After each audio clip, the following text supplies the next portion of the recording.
Solo hay una diapositiva que no sea nueva para esta charla, y es esta. Es con la que terminé en el anterior congreso y es algo importante porque os contaba José Manuel, a quien agradezco su hospitalidad en muchos sentidos en venir hacia acá. Yo mis artículos científicos calculo que les habrán leído todos ellos unas 5.000 personas. Un artículo en el blog sobre esta serie lo han leído 1.200.000 personas. Y me han escrito muchos chavales porque les había ayudado a explicar a sus compañeros qué es lo que a ellos les pasaba. Pero en aquel congreso yo dije que esto era un objetivo, porque Sheldon Cooper, este personaje, tiene amigos, tiene novia, tiene un buen trabajo, y que al final era como una meta. Pero desde entonces yo creo que las cosas han cambiado y nuestras metas son mayores, y la imagen del trabajo en relación con los TEA es más parecida a esta, ¿no?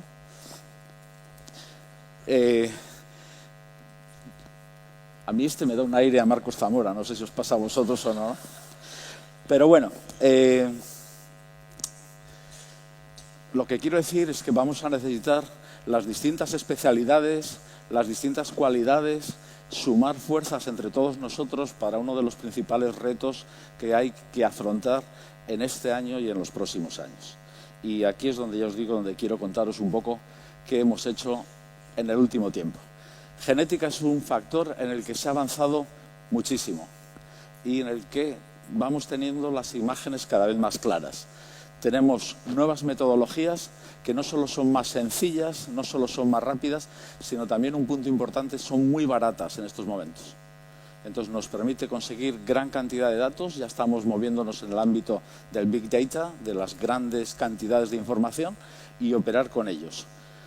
Las conclusiones que ya yo creo que tienen firmeza en estos momentos es que es un trastorno, una condición con alta heredabilidad entre el 0,609. Sabéis que si fuese 1 sería 100%, sería exacto. Entonces es muy alta, pero no solo es genética.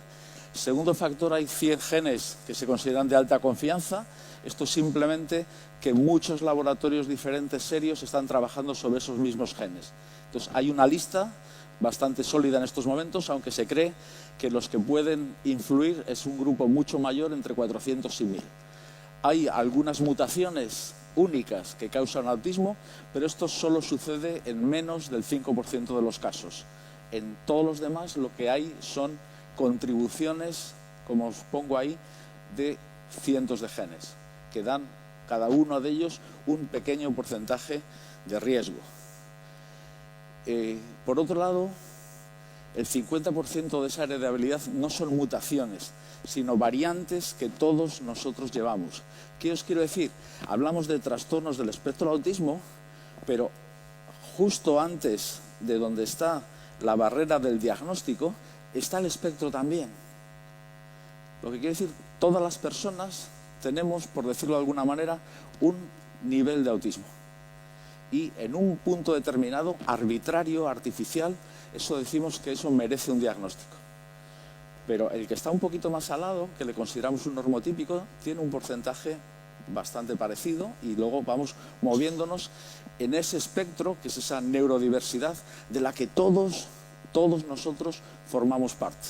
Y esto es importante también. Aquí no hay un ellos y nosotros. Aquí somos todos la sociedad de los humanos, ¿vale? Sabéis que ahora hay compañías que te hacen un estudio genealógico, y tú puedes saber tus antepasados si era un vikingo que vino aquí a explorar y vamos a decir que se enamoró de una chica de ojos oscuros. 80.000 de esos genomas, la gente cuando ha marcado dice: no tengo inconveniente en que esto que quiero para mí se pueda usar en investigación. Entonces eso ha sido también un salto muy reciente que nos va a ayudar a entender la causa o causas del autismo. Nos va a permitir una detección temprana que permite, como sabéis, una intervención temprana, y nos va a ayudar a apoyar a niños que, si no tienen ese apoyo vuestro, si no tienen un seguimiento, están en riesgo de convertirse en adolescentes con una situación mucho más grave. Tenemos que actuar antes, lo más tempranamente posible. ¿Por qué? Porque un niño con TEA, si no dispone de ese soporte, de esa ayuda, de ese conocimiento de terapeutas especializados, va a fracasar en el sistema educativo, va a tener un alto riesgo de acoso, se calcula que el 80% llega a sufrir acoso, y va a tener una pérdida de autoestima. En los últimos, iba a decir meses, pero no sé si son semanas, se ha generado un debate, porque algunas personas con autismo, con TEA, han manifestado sus dudas a participar en estudios genéticos. Y siempre intento que conectemos su investigación con sociedad. ¿Por qué es esto? Mirad, en nuestro país ya no nacen niños con síndrome de Down. El año pasado creo que fueron 300. ¿Por qué? Está claro, porque lo detectamos prenatalmente y los padres toman una decisión. Entonces hay un miedo de decir, si llegamos a un diagnóstico temprano y si llegamos a un diagnóstico prenatal, que podamos llegar a una situación similar. Y eso hay personas que son conscientes de esta situación y les preocupa. En ese sentido es interesante, bueno, comentaros otra cosa antes de eso. Tenemos ahora también la posibilidad de secuenciar especies cercanas a nosotros que ya no existen, entre ellos neandertales y denisovanos. Tenemos 2000 genes que su epigenética, su metilación, es diferente en las especies. Y esto se ha visto que en nuestro patrón iría unido a algunos trastornos y también autismo y esquizofrenia. No sabemos mucho de esas especies. Los denisovanos solo tenemos 2 muelas y un trocito de meñique que ya ha desaparecido, porque lo tuvimos que destruir para sacar el ADN. No sabemos cómo eran ni si hablaban, pero parece que esto va unido a 2 temas, al lenguaje y a nuestra cognición social compleja. Entonces, el asunto es que es posible que esa epigenética sea característica nuestra, eso es lo que por un lado se ve, que eso sea importante para temas de lenguaje y comunicación social, y finalmente se ha visto que va aparentemente ligada a cambio climático. Entonces, esto nos abre unas posibilidades también por lo que estamos viviendo en estos últimos años. Pero bueno, reconecto con los que os contaba antes, y esto es una frase de septiembre de este año de Baron Cohen, donde él dice que en su centro de investigación no tienen ningún deseo de curar, prevenir o erradicar el autismo. Y mi sensación es que no solo hay un avance constante, como os decía antes, en las investigaciones, sino que también hay un cambio en cómo vemos las investigaciones. Y esto es lo que os cuento en la siguiente diapositiva. Ahí está. Mirad, seguimos hablando de trastorno, TEA, o sea, T, de alteraciones, de disfunción, de déficits. Y cada vez vamos a ver más tratarlo como una condición,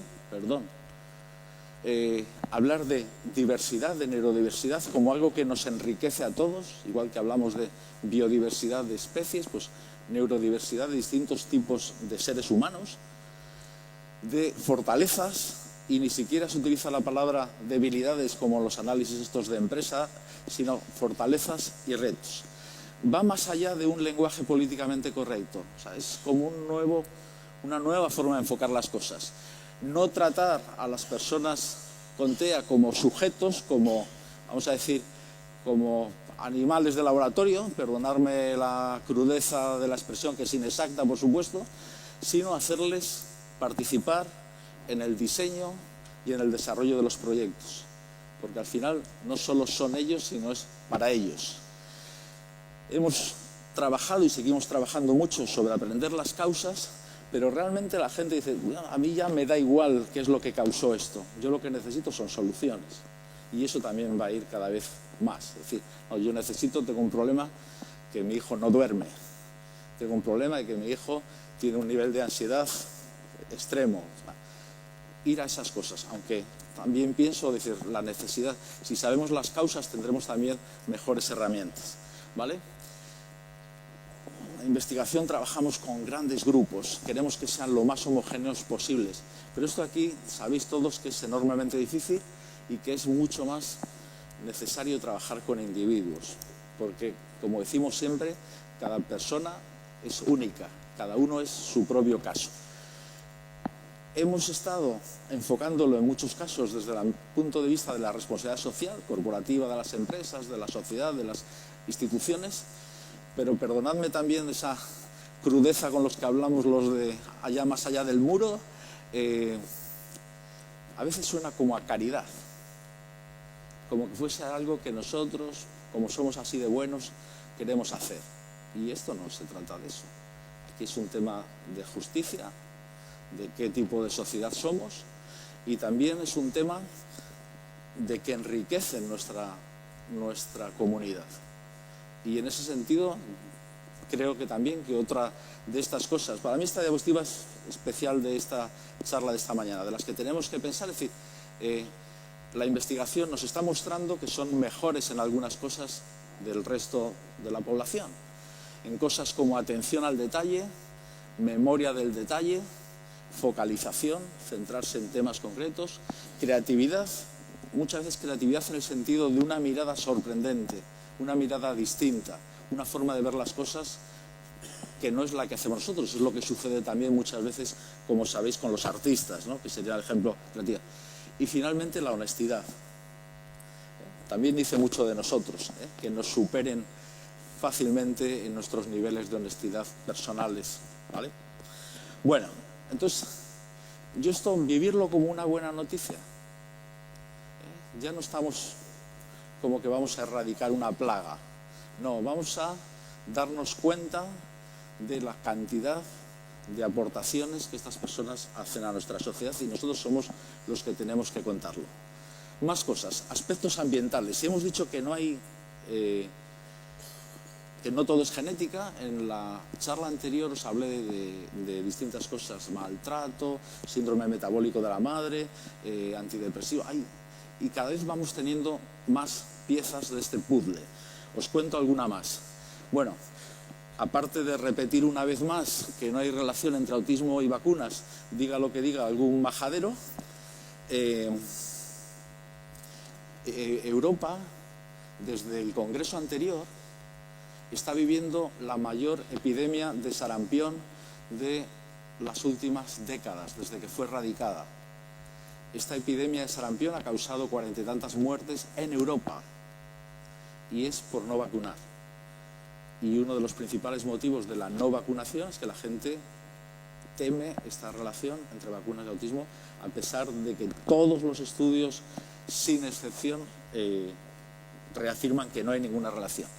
Bueno, hemos descubierto un material en el que no habíamos caído, que son los dientes de leche. Los dientes de leche crecen por aposición de capas de dentina, como un árbol que cada año tiene un nuevo anillo.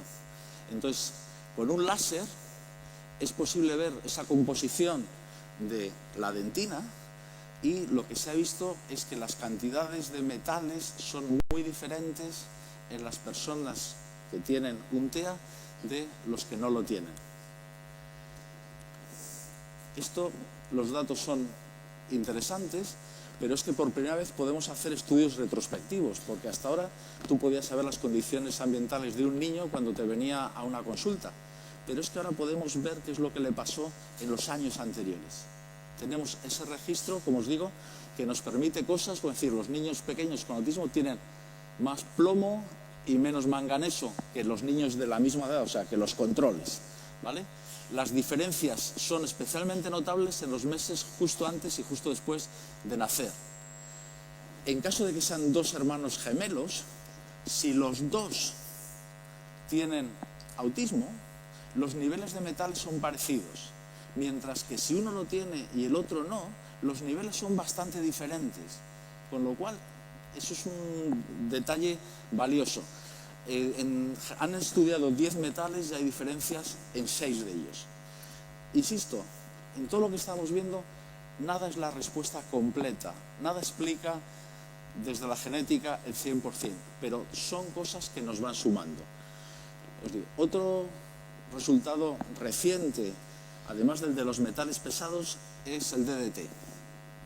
El DDT ya ni nos acordamos de él, pero el DDT, que fue enormemente eficaz para algunas enfermedades, las zonas con paludismo, porque erradicaba muy bien los mosquitos, tiene un problema, y es que persiste enormemente en la naturaleza.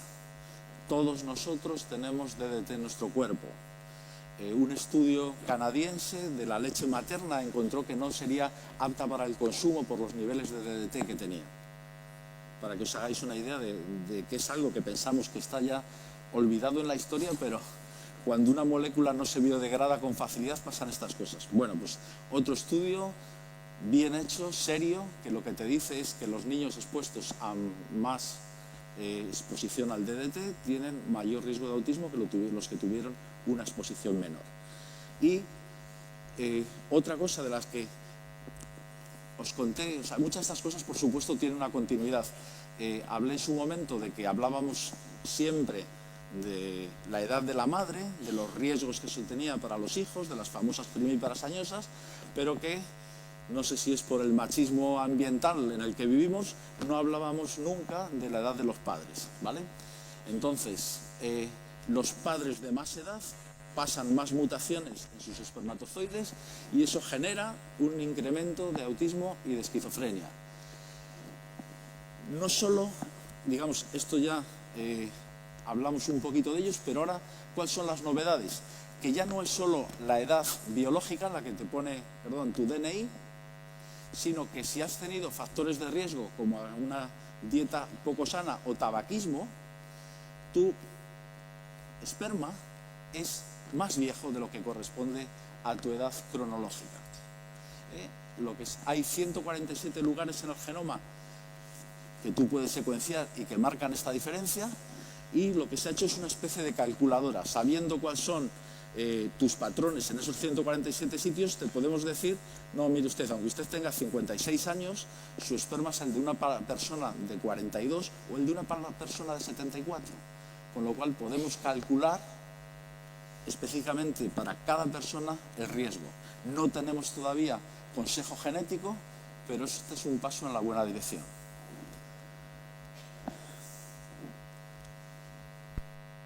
Vale. Mira, hay cosas... Esto es un poco como cuando tienes un niño cerca que no le ves crecer, pero si tomas un poquín de distancia, y por eso es lo que os digo que me gusta tanto que nos encontremos aquí y mirar un poco hacia este periodo, una de las novedades interesantes, muy interesante en mi opinión, es la entrada de los chinos. La cantidad de estudios publicados por grupos chinos.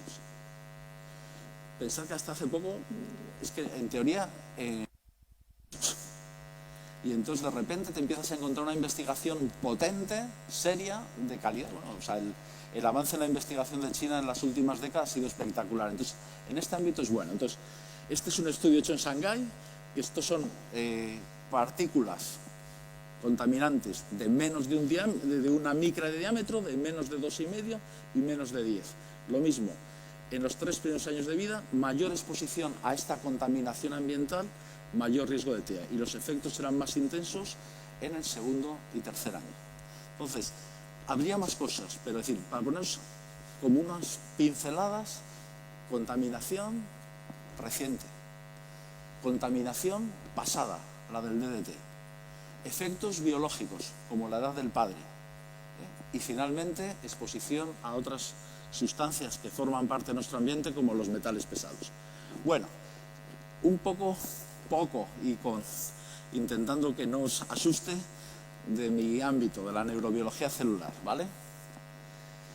Mirad, la maravilla que estamos viviendo es como que empezásemos a tener más piezas del puzzle y empezases a colocarlas y empezasen a cuadrar.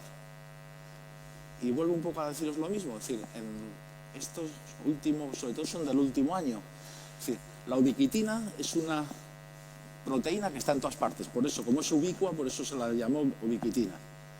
La ubiquitina, si la utiliza la célula para marcar a otras proteínas qué es lo que va a pasar con ellas. Si tenemos una proteína que está algo estropeada, se le pone un puñado de ubiquitinas y la proteína es destruida. Si quiero que la proteína salga fuera de la célula, la marco por aquí. Si quiero que se quede, la marco por acá. Entonces, es un sistema sencillo, muy extenso, de señalización, y eso va a producir resultados muy diferentes a partir de una herramienta tan básica. Bueno, lo que se ha visto es que las personas con autismo tienen alteraciones en lo que hace esa proteína, en la ubiquitinación. Una de las enzimas que interviene en el proceso suprime la formación de sinapsis en el cerebelo. Sabéis que el cerebelo es probablemente una de las zonas más claves en lo que sabemos de anatomía patológica de personas con TEA. Los ratones que no tienen este gen, un knockout, tienen muchas más sinapsis de los normales. Y los animales que tienen las enzimas dañadas tienen alteraciones funcionales en el cerebelo. Ahí puede producir problemas de movimiento, lo que podríamos decir torpeza, puede producir problemas en gestión de emociones, puede producir problemas en sociabilidad.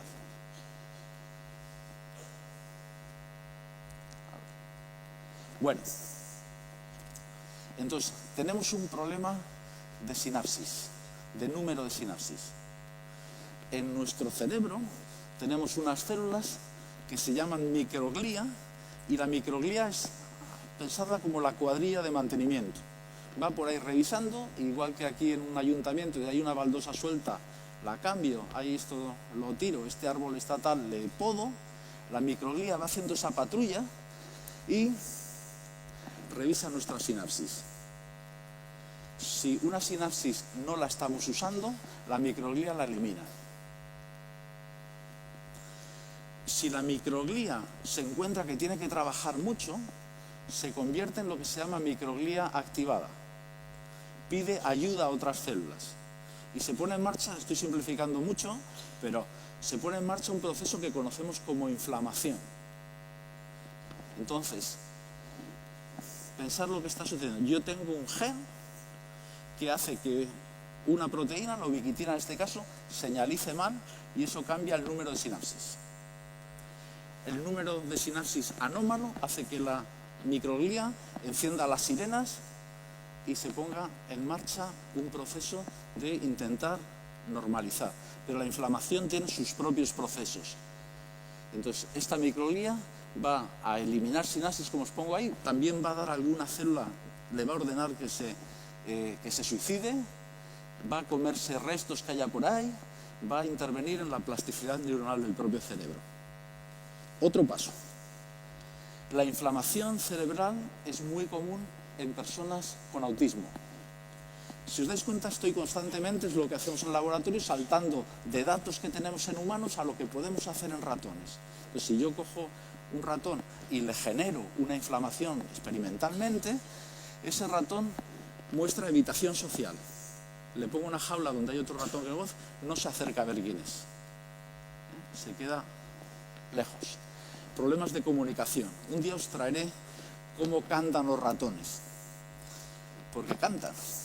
El problema es que no lo oímos porque son infrasonidos, pero es una cosa maravillosa.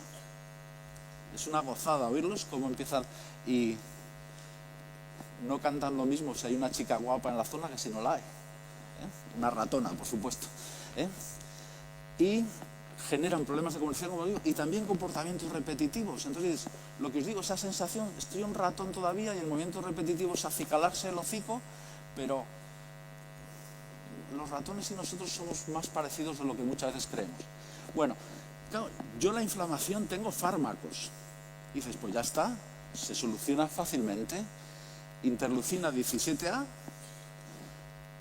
si les trato a los ratones, no muestran esos comportamientos repetitivos. Ya está, en teoría ya tenemos la solución, ¿no? Le damos a la gente interleucina 17A. El problema es que en biología las cosas no suelen ser así de fáciles. La inflamación es parte de nuestro proceso de defensa.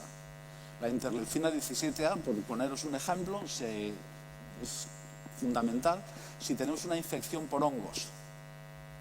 Claro, Las bacterias son muy diferentes a nosotros, entonces un antibiótico liquida las bacterias hasta ahora, que nos los estamos cargando también, las liquida muy bien, pero un hongo es eucariota, es mucho más difícil luchar con un eucariota. Entonces, ¿cuál es el problema? No podemos usar interleucina 17A porque quedamos expuestos a infecciones fúngicas. Entonces tenemos que conseguir o separar o controlar los hongos de otra manera, pero al menos en la investigación se están consiguiendo cambios importantes en el comportamiento. Tenemos microglía activada en los TEA, os he contado, y tenemos alteraciones en la función sináptica. Entonces, esa sensación de que todas esas piezas, como os digo, van encajando.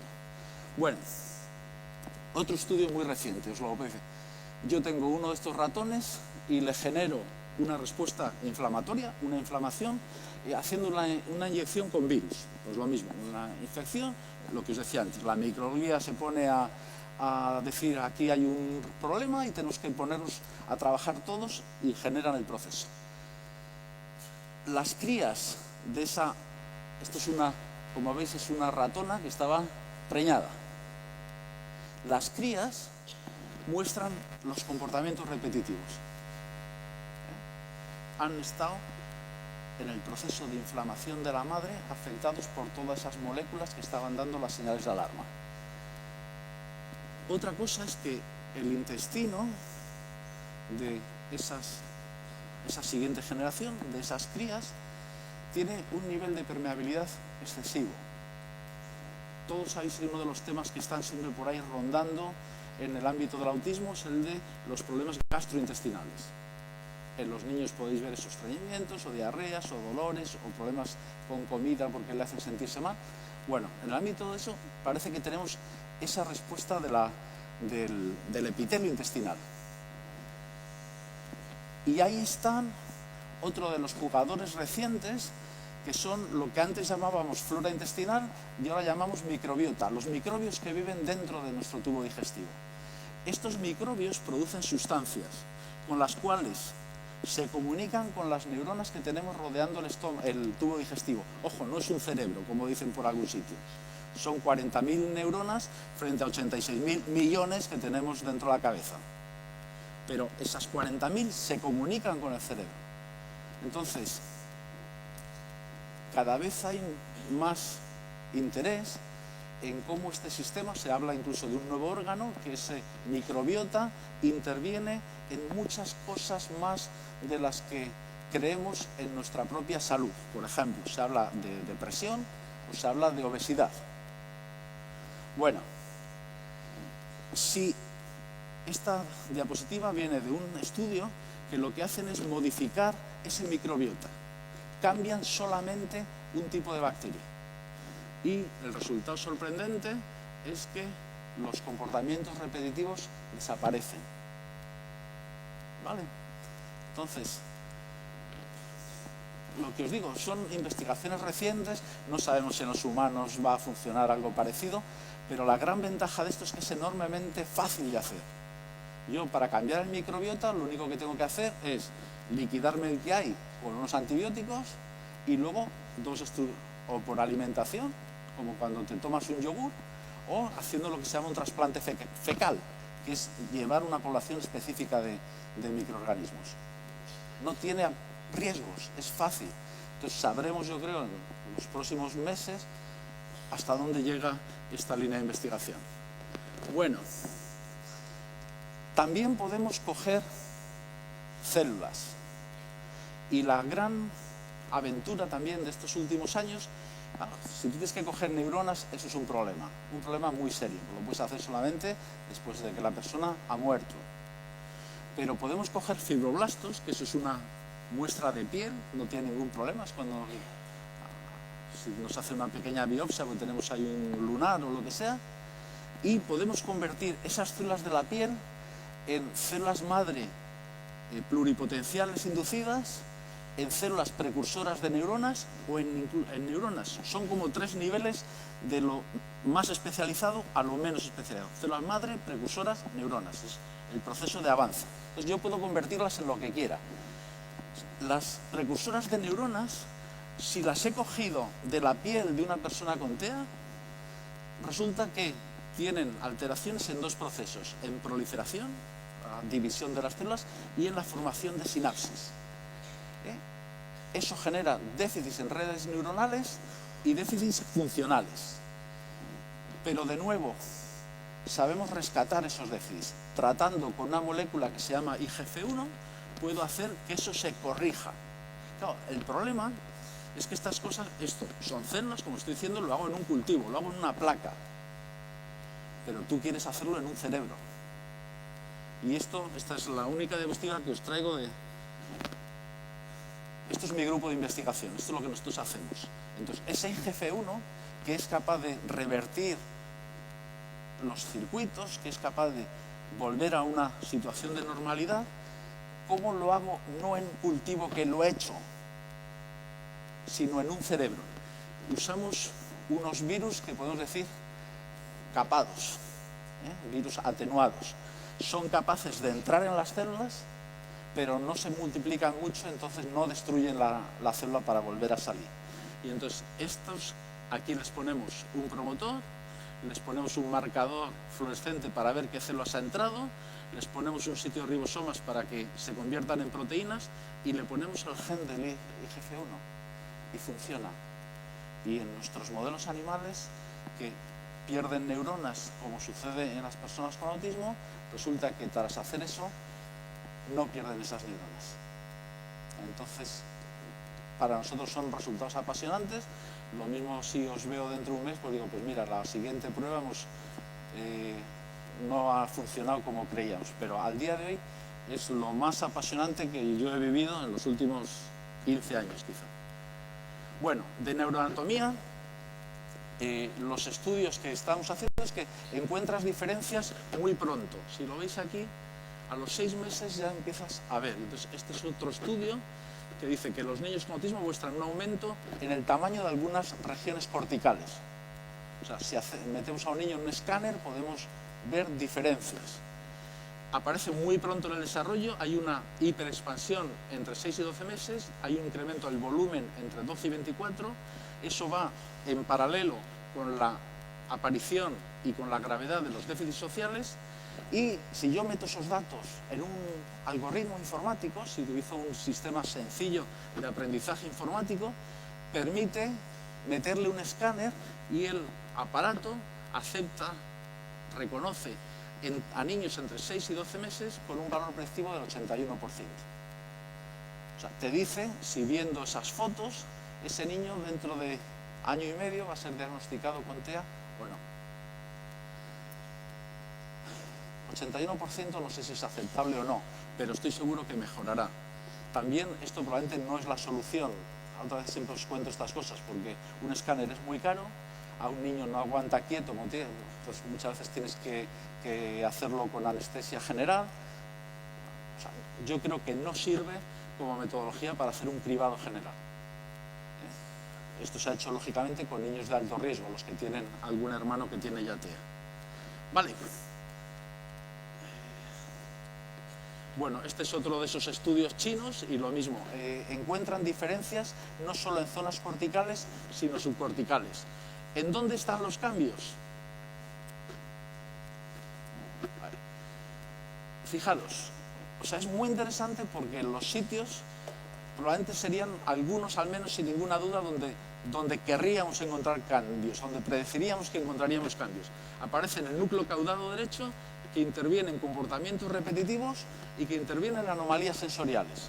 En el lóbulo frontal, ahí tenéis todo el tema de funciones ejecutivas, que todos lo tenemos claro, y temas de cognición. En el lóbulo temporal, memoria visual, comprensión del lenguaje y asociación con emociones. Y en el precúneo, juicios que demandan empatía y atribución de emociones a nosotros y a otros. ¿Vale? Entonces, los sitios donde una máquina... son solo diferencias de tamaño, volumétricas.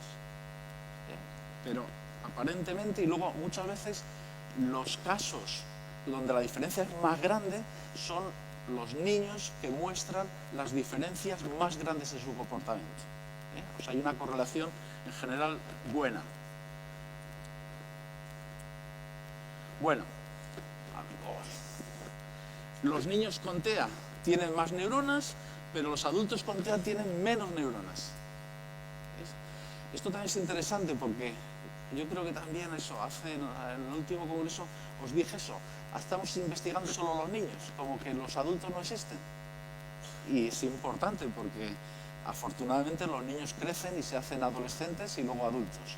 Entonces, hemos dado por buenas muchas cosas con datos solamente de la infancia. Y luego, fijaros, aquí este es un trabajo también, me parece que es de noviembre, de los proceedings, que es hiperactividad, ansiedad crónica, pérdida del control y respuesta inmunitaria. Entonces, volvemos a ir, o sea, es como que de repente te vuelven a salir cosas, en principio, que no tendrían que ver, que es otra estrategia distinta, es otra investigación distinta, y empiezan, como os decía, a encajar esas piezas. Bueno, otra cosa que me parece muy interesante, muy reciente. Sabéis que ahora estudiamos otra cosa que se llama el conectoma. El conectoma es que antes solo mirábamos las neuronas, los núcleos, cuántas neuronas, cómo eran, tal. Pero ahora nos empezamos a fijar mucho, claro, el cerebro es muy importante, las conexiones. Como si dijerais internet, sí, necesitas los ordenadores, pero los ordenadores es tan importante saber cómo están conectados y cómo son esas conexiones.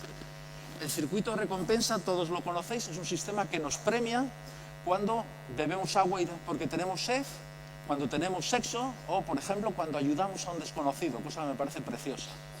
Entonces, estudiando el conectoma, aquí veis, este es el cerebro de un niño normotípico, este es un fascículo de conexión, y compararlo, esto es también un estudio de este año, en un niño con autismo. ¿Qué quiere decir? O sea, este es el dato real. Los fascículos son mucho más pequeños en el circuito de recompensa.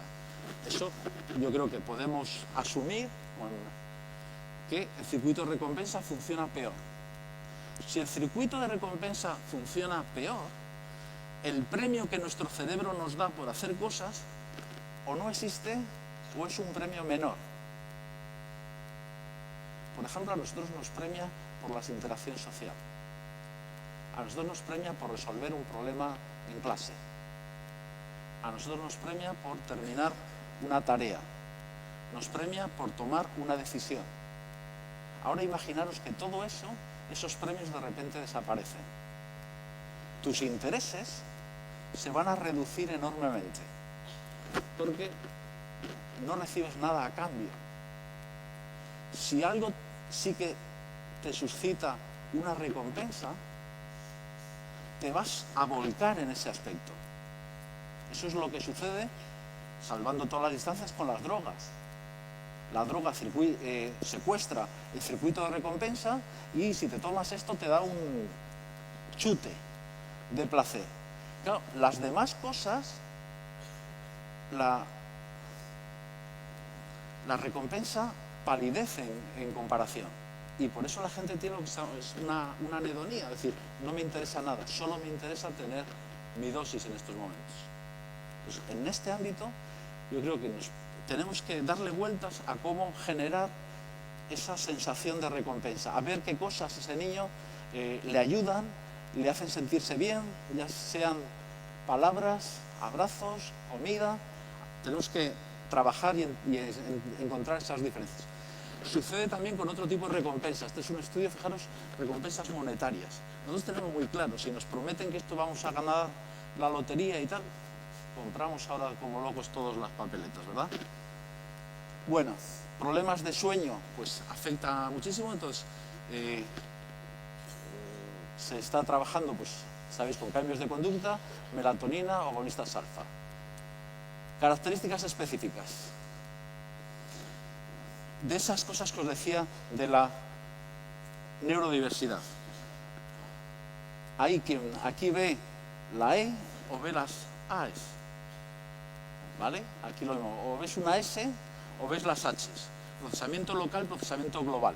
Normotípicos y niños con autismo iguales en global. Pero los niños con TEA mucho mejores en el local. Ven mucho más fácilmente esto. Y eso también se puede utilizar. Y tienen un nivel superior del desempeño local desde los 3 años. El número de personas con sinestesia, que es, por ejemplo, ver los números de colores, oír notas y sentir olores, es el triple que en la población normal. Claro, nosotros es posible que veamos esto, pero un sinestésico ve esto, porque los números le parecen siempre de un color determinado.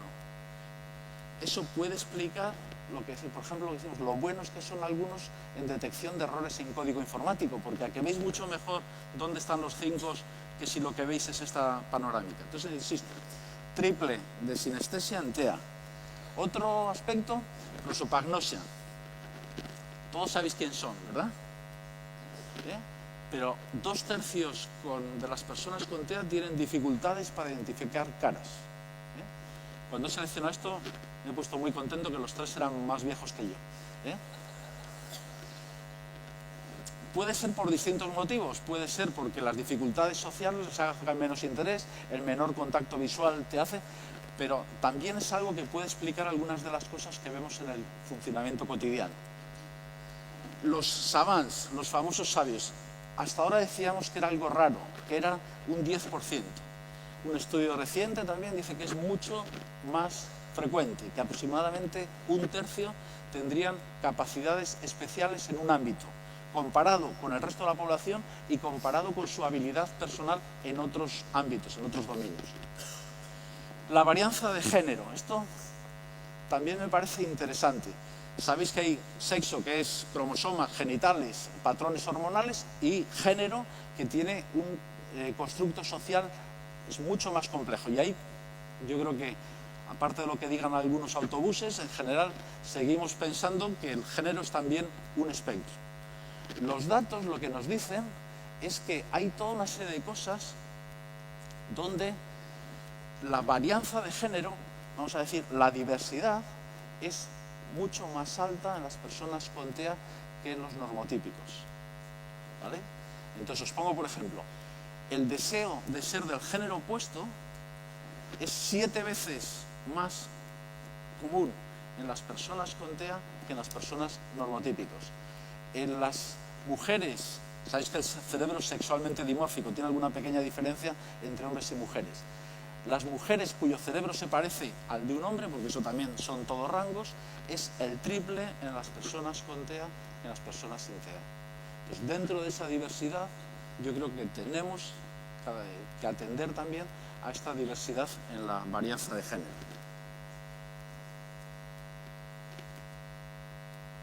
Ahora, tratamientos. Me encantaría traeros buenas noticias. Se han conseguido tratamientos milagrosos que producen un cambio radical. No. Lo que hemos tenido es una ampliación del número de estafas. ¿Vale? Y la otra vez hablé de una serie de tratamientos que no funcionan. Todos querríamos de verdad que alguno fuese realmente un salto positivo. Pero hormona del crecimiento, los datos a lo que te lleva es que no debería administrarse esta hormona a ninguna persona con TEA como tratamiento para el TEA. Otra cosa es si tú tienes un problema de crecimiento y pues es aconsejado, tengas TEA o no lo tengas. Pero como tratamiento para el TEA, 0 evidencias. Las terapias alternativas, pues eso, tienen más de alternativas que de terapias. Un estudio, cuando no os pongo las referencias porque la diapositiva resume unos cuantos estudios, ¿vale? Pero si alguien quiere información más detallada, que me escriba y se lo diga. Estados Unidos, cada familia de media ha seguido 7 tratamientos distintos. Quelantes, homeopatía, lo que os dé la gana. Resultado 0. Las terapias alternativas también en Estados Unidos las siguen más de la mitad de las familias que tienen TEA frente a una cuarta parte los que no lo tienen. Y la gente dice, bueno, pues esto, como no hace nada, no hace daño. No es verdad. Se tira dinero, tiempo, esfuerzo y esperanzas. Y eso, o sea, los padres se van quemando, pero no hacen más que soltar dinero. Claro, si tú sueltas dinero, ves que funciona. Sabéis que el efecto placebo, los placebos caros son más eficaces que los placebos baratos. Es sorprendente, pero es así. Los placebos rojos son más eficientes que los placebos transparentes. los placebos inyectados son más eficaces que los placebos en pastilla. Entonces ya sabéis, la solución es una inyección roja muy cara. ¿Vale?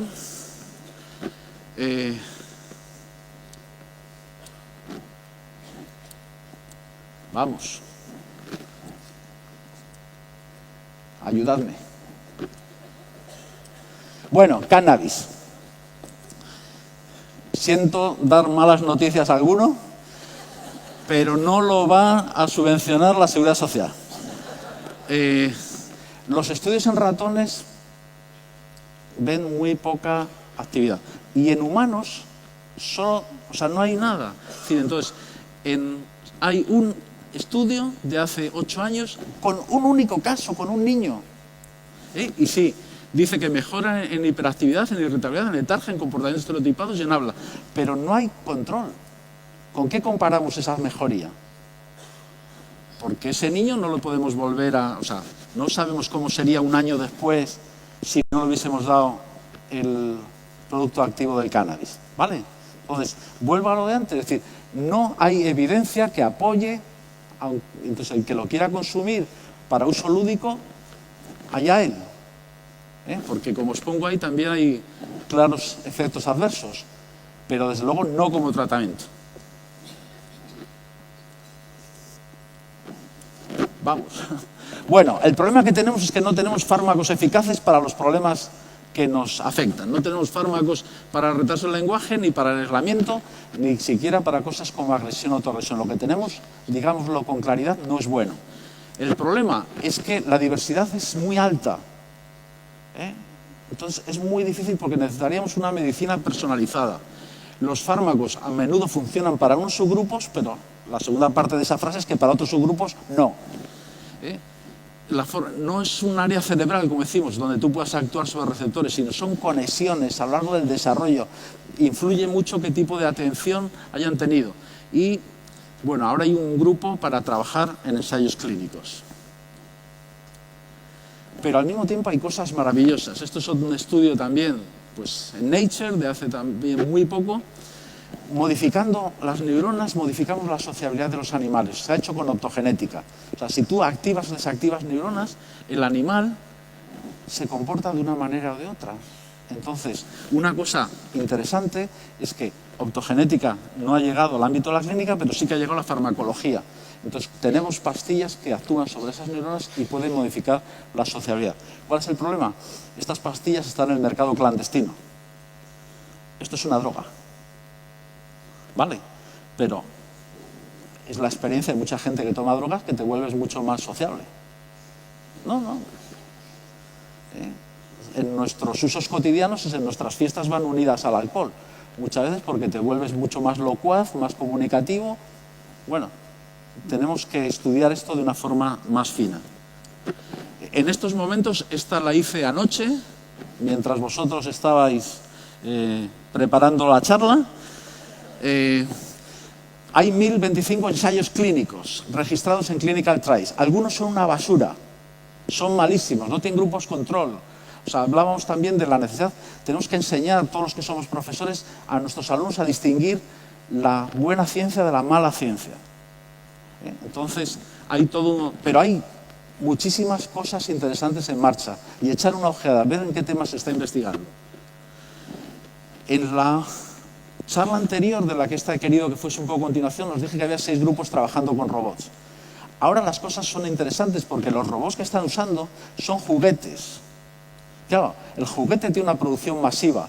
No es lo mismo que si yo encargo 50 robots, ¿no? Aquí yo fabrico 500.000 o 5 millones porque ya llegan las Navidades. Entonces, coger esos juguetes y convertirlos en que hagan cosas útiles como entrenamiento sistemático, entonces se consigue mayor aprendizaje. Entonces, os decía, no va a quitar puestos de trabajo, nos va a quitar el trabajo aburrido, el pesado, la repetición. Y eso nos va a permitir nuevos avances. Tengo que ir terminando. Realidad virtual. Yo no sé si este año será el juguete preferido por los Reyes Magos, pero los drones ya los va a tener todo el mundo, pues entonces habrá que comprarse unas gafas de realidad virtual. Tiene unas posibilidades magníficas. Esto es un estudio este niño está entrenándose para fijar la mirada. ¿Cómo lo hace? Las gafas te colocan sobre el rostro un muñequito. Si tú estás mirando al muñequito, te va contando los segundos y cuando mantienes la mirada, recibes un premio. Y luego esto se empieza a difuminar y lo que sigues mirando a la cara ya, sin el muñequito. Entonces, yo creo que esto, lo que os digo, nos va a permitir trabajar cosas que no son fáciles, como eso, fijar la mirada en otra persona, hacer turnos, hacer cosas, y al final, si tenemos el hardware, lo vamos a tener probablemente en todas las casas y el software va a ser siempre mucho más fácil de desarrollar. Lo último, aspectos sociales. Se ha visto que esto también en noviembre de este 18, menor nivel de procesamiento intuitivo, pero mayor nivel de procesamiento deliberativo. Estas cosas las tenemos que contar a las empresas. Tenemos que usarlo como palanca para decir, estas personas no solo es que merecen un empleo, es que lo pueden hacer en algunos ámbitos muy bien. Otro estudio es que en contra de lo que a veces pensamos, las familias con autismo, esto es Estados Unidos, siempre es difícil saber si podemos hacer, en mis ratones no hay problema, pero en los aspectos sociales no podemos asegurar. Las familias con autismo no se divorcian más que las familias sin autismo, se divorcian menos, ¿vale? Pero sí que es cierto que el nivel de preocupación de los padres que tienen un hijo con autismo es muy superior al de las familias sin autismo. Y eso lo entendemos todos y nos parece hasta evidente o casi lógico. Pero esto es nuestra tarea. Tenemos que conseguir que a esas familias no les preocupe tanto la independencia, la calidad de vida, el empleo, las necesidades de alojamiento, de vivienda, la educación, la salud, la longevidad. La otra vez os conté también que había un estudio que decía 14 años menos de vida. Entonces, esto es tarea para nosotros. Sé que es una tarea que parece de superhombres, pero habíamos quedado que éramos esto, ¿no? Muchísimas gracias.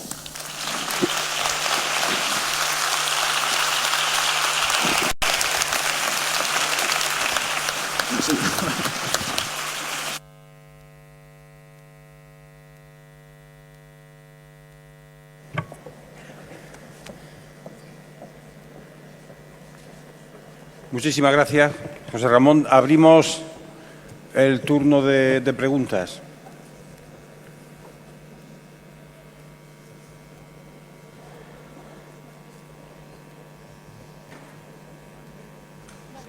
Hola, buenos días. Yo quería preguntar porque yo... ¿Cómo? ¿Cómo levanta? Buenos días, perdona.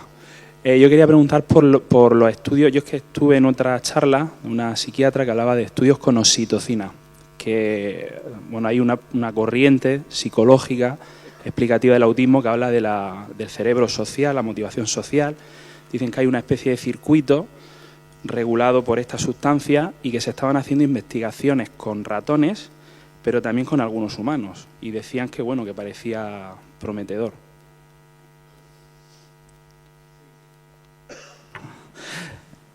Es prometedor. Hay que tener cuidado. Se utiliza, por ejemplo, incluso en temas de confianza financiera. La oxitocina la podéis comprar por internet y te la venden como la hormona del amor. Y te pone, solucionas tus problemas, arreglas la situación con tu pareja y eres mucho más atractivo. Entonces digo, ¿quién se puede negar a eso, no? Oxitocina interviene en el establecimiento de vínculo. Se segrega en el cerebro de la madre y el bebé durante la lactancia. Los chimpancés van a la guerra en parejas, en dos amigos siempre. Y entre ellos hay un vínculo de oxitocina. La oxitocina se libera también en el orgasmo y se supone que es parte del vínculo de pareja. Entonces, como muy bien has dicho, es un tema prometedor, porque en teoría parece que refuerza la sociabilidad o el vínculo entre personas, pero también yo sería muy prudente, porque, por ejemplo, hay estudios que se administra normalmente con un spray en la nariz. No sabes la cantidad que está llegando, porque hay quien dice que no atraviesa nada bien. Entonces, son de estos temas, algunos de los que os digo, la evidencia es tan rotunda que te permite decir esto es una memez. Este, en cambio, tiene investigación seria detrás, pero yo creo que hay que esperar a tener más datos. Hola, buenos días. Buenos días. Gracias por la ponencia. Tenía dos preguntas. Una era la relación, si hay evidencia sobre la relación de gastroenteritis en el embarazo y otra es sobre la fiebre en el niño, si hay evidencias. Gracias. Fiebre, ¿me has dicho la segunda? Sí, Vale. cuando la fiebre afecta a los niños y el cambio del comportamiento en los mismos. Vale. Mirad, sobre el tema gastrointestinal es uno de los que vamos a oír hablar mucho. Y es lo que os decía antes, o sea, en el ámbito de animales de investigación parece muy claro. Si la madre tiene generado artificialmente uno de estos trastornos gastrointestinales, se producen cambios. Entonces, tenemos que ver eso, tenemos que ver cómo solucionamos ese epitelio intestinal que está modificando su permeabilidad, pero no sé a dónde nos va a llegar. O sea, ya os digo, igual que otras cosas se han convertido en camino cerrado, cada vez hay más interés. Y con respecto a la fiebre es un mecanismo de defensa. Hay muchos microorganismos que son sensibles a la temperatura, entonces lo que hace nuestro cuerpo es subir unos pocos grados, porque tampoco se puede permitir ir mucho más allá, porque también nosotros somos sensibles a la temperatura, como truco para eliminar microorganismos. Entonces la fiebre en sí no es nada, sino siempre es porque hay una defensa ante lo que normalmente es una infección. Entonces, los datos que relacionen infecciones con autismo son muy pocos. Hay alguno muy claro, que yo recuerdo ahora, las epidemias de rubéola eran cada 15 años aproximadamente.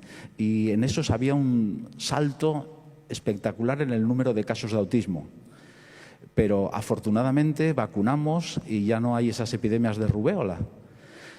Hay quien piensa que con la infección del Zika vamos a tener un salto en el caso de autismo, pero el Zika es muy reciente, entonces lo tendremos que ver. Si es verdad, lo veremos, yo creo, dentro de 1 a lo sumo 2 años.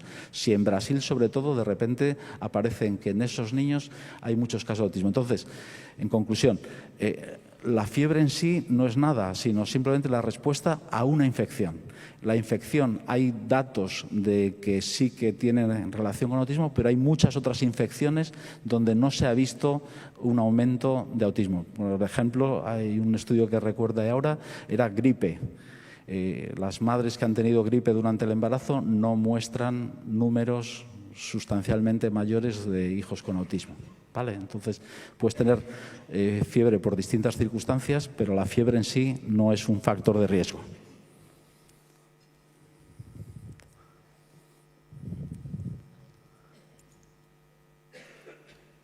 Buenos días. Buenos días. Lo primero, enhorabuena por la ponencia. Ha resultado súper atractiva y, bueno, me parece una cosa tan fácil oyéndote de tus palabras. O sea, entiendo la importancia que tienen todos los estudios de investigación que se están haciendo, pero oyéndola de ti, de verdad, que nos has dejado súper tranquilo y además súper claro. Yo quería preguntar también acerca de los estudios, si hay indicios también de la relación entre TEA y los estudios de fertilidad en este caso. ¿Los estudios, perdón, de? Fertilidad, inseminación in vitro, ovulación, etcétera, Sí. etcétera. Lo digo porque nosotros también desde los centros educativos, eso lo hemos comentado con José Manuel varias veces, las coincidencias de tener personas TEA que han sido, cuando empiezas con los antecedentes, coinciden que han sido en todos por tratamiento de fertilidad. Gracias. Gracias a ti por esas palabras cariñosas. La respuesta es no. Hay estudios que han comprobado si en las personas, entre los niños que habían nacido tras el uso de técnicas de fecundación asistida en general, había diferencias. Y no las había, salvo en los de inyección intranuclear o inyección del núcleo del espermatozoide. O sea, el espermatozoide no tiene movilidad, tiene que coger el núcleo e inyectarlo dentro del óvulo. En eso sí que había una diferencia estadísticamente significativa. No era muy grande. Pero tenéis que pensar una cosa, es decir, muchas veces las personas que recurren a fecundación asistida, tanto madre como padre, tienen más años que la población general. Y ahí os he dicho que eso sí que se ha visto, en el caso del padre con mucha claridad, aumento del riesgo. La inyección intranuclear es la técnica, digamos, más invasiva. Y normalmente Entonces, lo que quiero decirte es que es muy difícil separar si es porque tienes ya una biología con una cierta anomalía en tu propio cuerpo, o que te lleva a unas técnicas que son... Eso es una técnica, digamos, para las células muy dura. Entonces, pero en general yo creo que lo que podemos decir es decir, el estudio no veía diferencias en el porcentaje de personas que son posteriormente diagnosticadas un TEA entre niños nacidos, digamos, de forma natural o niños nacidos tras la ayuda de técnicas de fecundación asistida.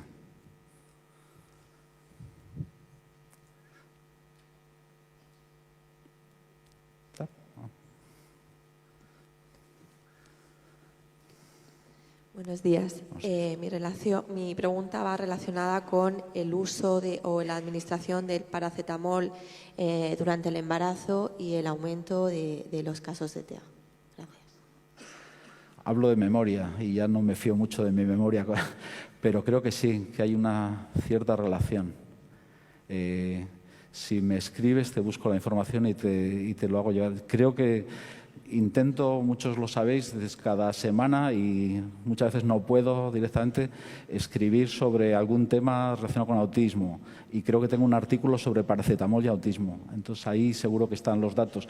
También ayer hablaba de otro tema diferente. Digo, claro, estas cosas las tendría que actualizar, porque lo mismo estos son unos estudios del 2000, el de ayer era del 2015. Pero del 2015 al 18 puede que haya cosas nuevas. Pero lo miro y con mucho gusto, pero creo que sí que había una ligera relación. Hablo de memoria y ya te digo, no me fío mucho de mi memoria. Gracias. Hola. Aquí. ¿Qué opina? Soy aquí, a la derecha. ¿Dónde? Ay, perdón. Es que nos tenemos los focos y veo una masa. ¿Qué opina de los ensayos clínicos que se está haciendo con bumetadina? ¿Con, perdón? Bumetanida. No lo conozco. Es que se están haciendo, por lo menos en Alicante, no sé si en el resto de España, se va a hacer una investigación con un grupo control y demás para tratar la parte de sintomatología de conducta repetitiva, rituales, Vale. No lo conozco. Vale. Eso me pasa en todas las veces que doy una charla, me preguntan cosas que no había oído en la vida. Lo estudio y lo miro y te prometo un post antes de las Navidades sobre eso. No lo sé, es decir... Es un antidiurético. ¿Es? Es un antidiurético. Vale, mirad, todos sabéis lo caro que es sacar un fármaco al mercado. O sea, se calcula que puede costar en torno a 10.000 millones de euros. O sea, y muy pocas empresas. Entonces, hay iba a decir un truco, que a veces funciona muy bien, que es un fármaco que ya está aprobado, buscarle un segundo uso. Eso, claro, tienes ya desarrollado, pasado los controles de seguridad, entonces es mucho más barato. No digo que sea este el caso, simplemente lo que te quiero decir es que hay mucho interés por buscar nuevas aplicaciones de fármacos que ya están desarrollados. Entonces, al final, como decíamos antes, los ensayos clínicos, hay dos grandes bases de datos, pero yo uso mucho, la de Estados Unidos es muy clarita, la europea me pierdo un poco más. Pero podéis echar una ojeada y ahí tienen que ir poniendo las distintas fases, los resultados, abierto en la web. Entonces, vamos, yo lo que haré es mirar esas bases de datos y ver ese ensayo clínico, cuántos grupos participan y cuánta gente han reclutado, cuáles son los criterios. O sea, es relativamente fácil ver si esto va en serio o esto es alguien que quiere poner en el currículum que está haciendo un ensayo clínico. Vale. Muchas gracias. Nada. Si os parece, disculpar, es una pena, pero la última pregunta. porque tenemos que pasar a la siguiente mesa. Sí. Hola, buenos días.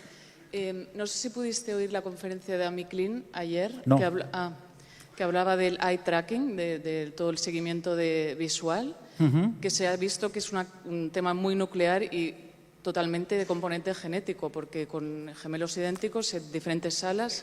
Sí. ¿Nos lo puedes explicar en palabras tuyas que acercas tanto la ciencia, así palabras, o sea, que se pueda unir con temas que tú has investigado?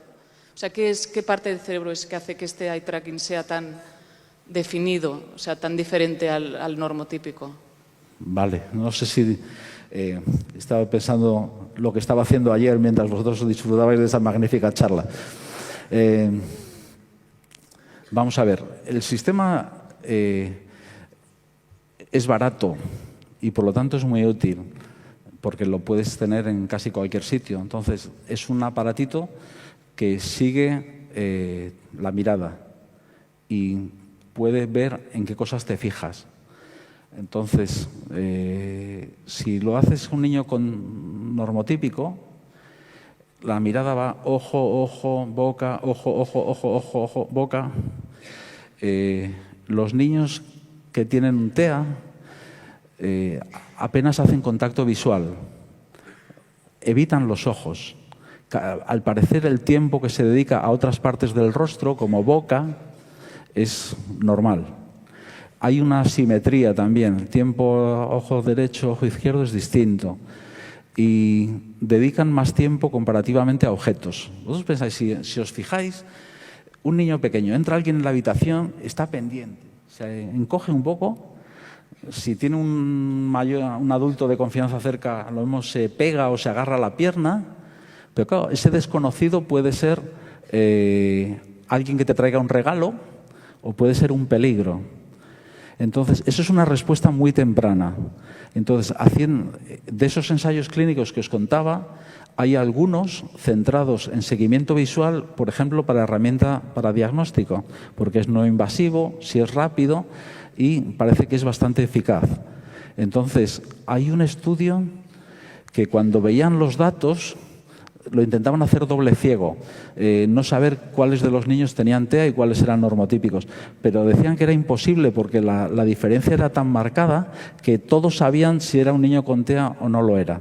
Entonces, lo que digo, es algo que interviene en el comportamiento cotidiano, porque nosotros estamos acostumbrados a que cuando hablas con alguien que te mire, y si no lo haces te sientes incómodo. ¿Por qué? Porque estamos constantemente leyendo las respuestas. Los jugadores de póker, ¿por qué se ponen gafas de sol estando en una timba con una bombilla de 10 vatios? Porque no quieren que se vean sus expresiones, no quieren que se vea su lenguaje corporal. Entonces, aquí tenemos algo que parece que es distintivo, que es fácil de medir, que podemos utilizar para hacer seguimiento de cosas y, como os contaba con lo de las gafas de realidad virtual, que podemos utilizar para ensayar distintos aspectos de la comunicación interpersonal. No sé si te he contestado mucho, pero si no, luego en el café charlamos en mayor detalle. Gracias. Muy bien. Muchísimas gracias, José Ramón, por tu conferencia. Gracias.